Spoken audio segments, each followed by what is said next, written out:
On arrive ici à la troisième opération qui est le update. Nous avons vu le read, le create et là c'est le update. Ok, très bien. L'objectif de cette opération est de réaliser des mises à jour dans la base de données. Ok, très bien. Exemple, nous voudrions par exemple de modifier le last name de l'auteur avec la primary key 1. Comment on va faire? Voilà comment on va faire. On a notre session que nous avons créée avant. On va commencer notre transaction, donc session.beginTransaction. La première partie consiste à récupérer cet auteur-là et le stocker dans une instance de l'entité author. Ok? Très bien. Donc, une fois que nous avons récupéré cet auteur-là, comme nous l'avons fait dans le read, on va le modifier. Donc, on va modifier tout simplement comme de l'objet. On va faire author.setLastName et on va passer, par exemple, lastName à Zercode. Ok? Très bien. Ici, puisque nous avons effectué des changements dans notre entité que nous voudrions répercuter dans la base de données, du coup, il faut faire le commit. Voilà, donc on va faire session.getTransaction.commit. Ok? Très bien. Mais maintenant, vous avez remarqué que nous avons récupéré l'auteur avec sa primary key et on l'avons modifié. Ici, on voudrait récupérer par exemple un auteur ou bien on voudrait faire un autre critère qui ne se base pas sur la primary key. Par exemple, modifier un auteur en utilisant son adresse mail, son username, son même first name ou last name. Comment on va faire? Ok? La solution est là et peut-être vous l'avez déjà deviné. C'est en utilisant le langage de requêtage SQL fourni par Hibernate. Ok? Très bien. L'idée, c'est comme le select. Ok? Le select SQL, bien sûr. Nous avons notre session. On va faire session.createQuery. Là, c'est pour créer un objet query. Ok? Et à l'intérieur, on va faire notre statement SQL. Ok? Tout simplement, il ressemble vraiment à SQL. Update author. Author ici, c'est le nom de l'entité. Set username égale Julien. Et si je modifie l'username en le mettant à Julien, where email égale me@azercode.com. Ok? Ici, nous avons donc créé notre requête. Ensuite, on va ordonner l'exécution de cet update. Ok? .execute update. Ok? .execute update, c'est pas parce que nous avons update dans le SQL que nous avons fait execute update, mais execute update, il peut être appliqué sur d'autres, par exemple le delete aussi, on peut faire .execute update. Pourquoi? Parce que ça modifie dans la base de données. Ok? Et ensuite, on va faire aussi le commit. Donc, pourquoi? Parce que nous avons fait des changements dans notre table et du coup, il faudrait committer ces changements. Ça veut dire répercuter ou bien persister ces changements dans la base de données. Ok? J'espère que j'étais clair ici sur la partie théorique, mais vous inquiétez pas, dans la partie pratique, nous allons voir tout cela en pratique et en détail. Ok? Très bien. Laissons-nous maintenant pratiquer ce qu'on vient de voir. Ok? Ce que je vais faire, donc je vais copier le fichier demo.read.author.java et je vais le coller ici. Et je vais changer juste le nom en mettant au lieu de read update. Parce que là, on va modifier un auteur. Ok? Très bien. Donc, je vais voir qu'est-ce qu'on a dedans. En fait, on a si vous voulez, le rituel d'habitude, ou bien le rituel habituel. Et en fait, on a Session Factory qu'on va créer à partir de la config. Je vous rappelle ça, on sait juste pour ne pas les oublier. Session à partir de Session Factory. Et ensuite, on a le bloc try Finally, pour l'instant, j'ai pas de catch. Ok? Très bien. Donc, la première des choses pour modifier un auteur, il faut le récupérer. Ok? Très bien. Donc là, ça, c'est le code pour la récupération. Donc, c'est très bien. On a déjà un code qui est là pour nous. Et ce que je vais faire, moi, je vais juste enlever cette ligne-là. Pour moi, c'est pas forcément de l'avoir à ce moment-là. Et en fait, j'ai ajouté l'instanciation ou bien la récupération ici. Et comme d'habitude, on va faire session.beginTransaction pour commencer une transaction vers la base de données. On va récupérer notre auteur d'ID 1 ou bien avec de la clé primaire 1. Ensuite, je vais l'afficher. Ok. Ce que je vais faire ensuite, je vais ou bien est-ce que ok, ensuite ce que je vais faire, je vais modifier l'auteur. Ok, vas-y. Donc là, ce que je vais modifier, par exemple, je vais mettre .set. Donc là, je vais par exemple mettre last name. Ok, et dans le last name, je vais mettre other.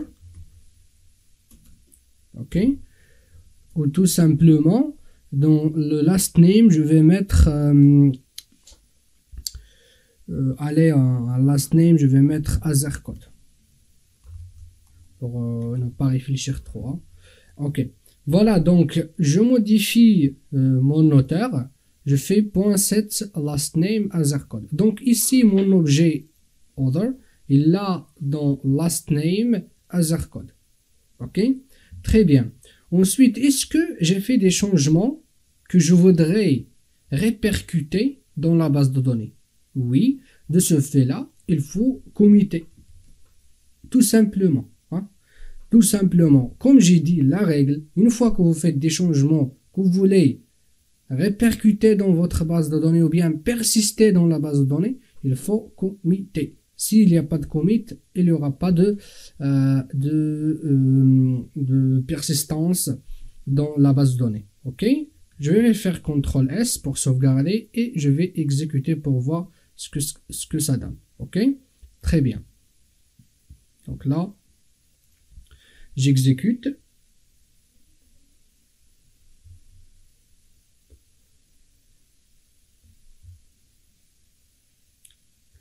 Voilà, donc ici, j'affiche, vous allez voir ici, j'affiche le premier auteur. Donc, il est là.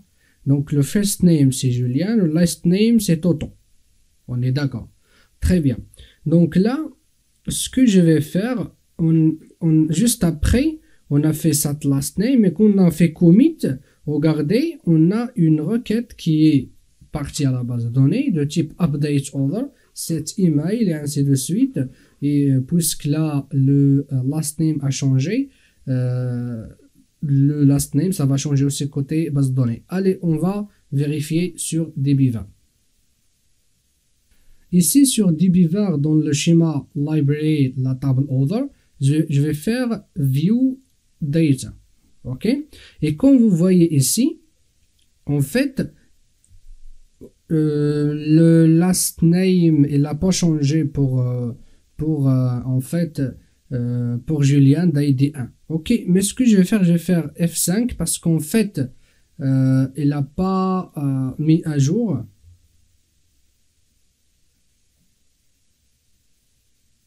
Et comme vous voyez ici, en fait, pardon, comme vous voyez ici, Julien, il a changé, il est plus Toto, il est maintenant Azercode.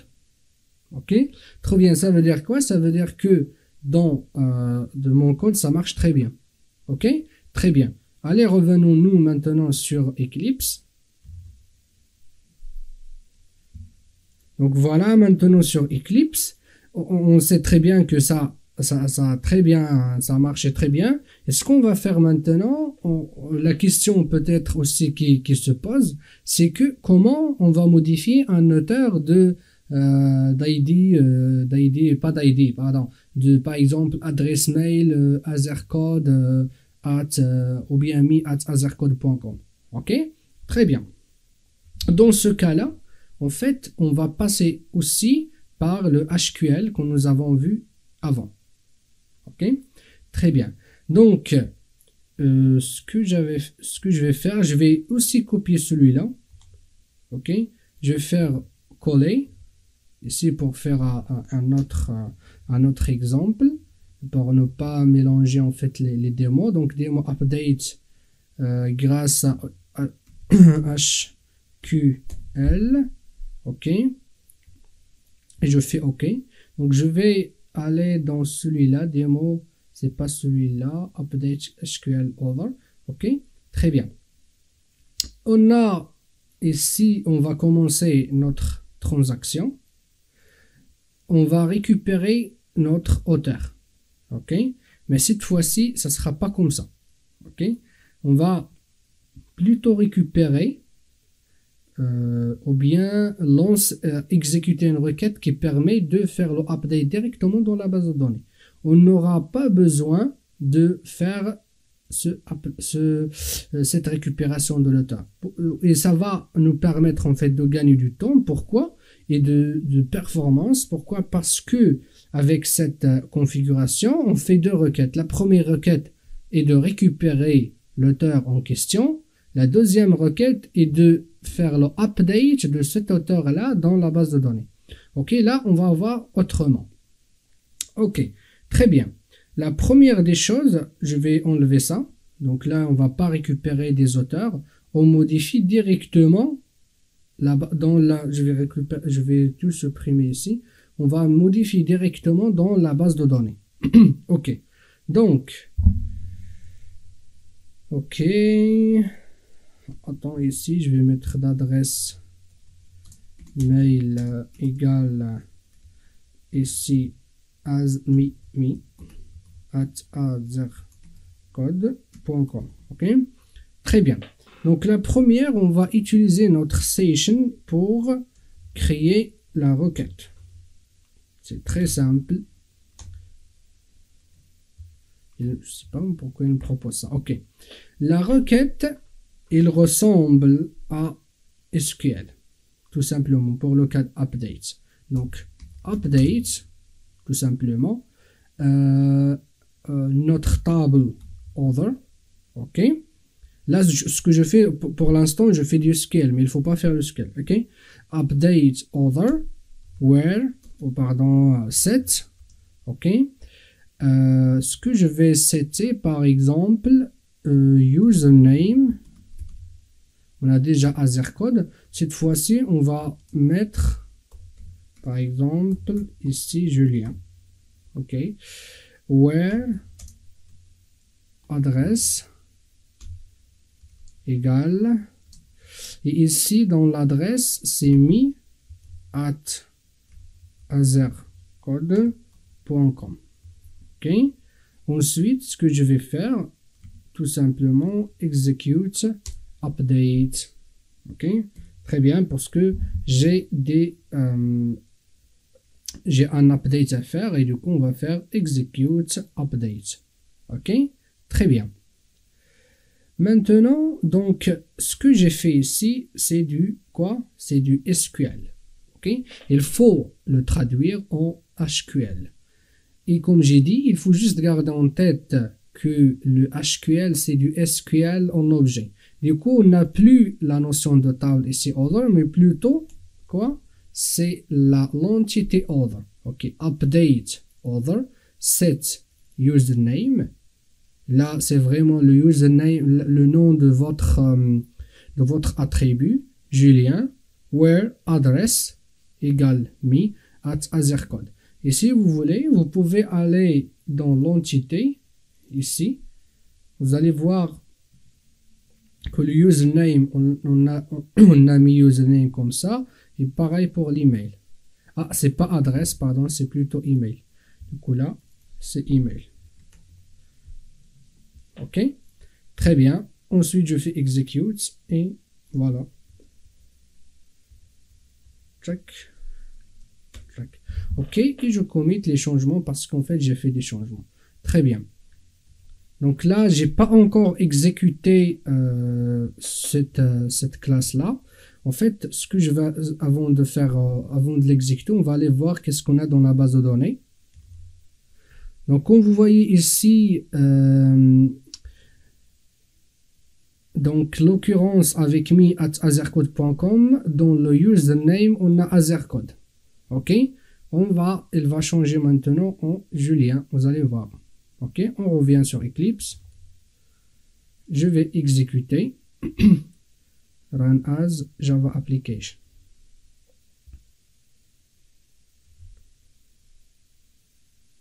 Voilà. Et comme vous avez remarqué ici, on a une seule requête qui est partie vers la base de données de type update. Ok. Et ici, comme vous voyez, on a la traduction update other, set username et ainsi de suite. Donc là, nous allons revenir sur notre base de données. On va faire le F5 et voilà. Donc, celui qui a l'email me@azercode, il a dans le username Julien, contrairement à tout à l'heure, on avait azercode. Ok, voilà, voilà. Donc là, je vais revenir vers Eclipse.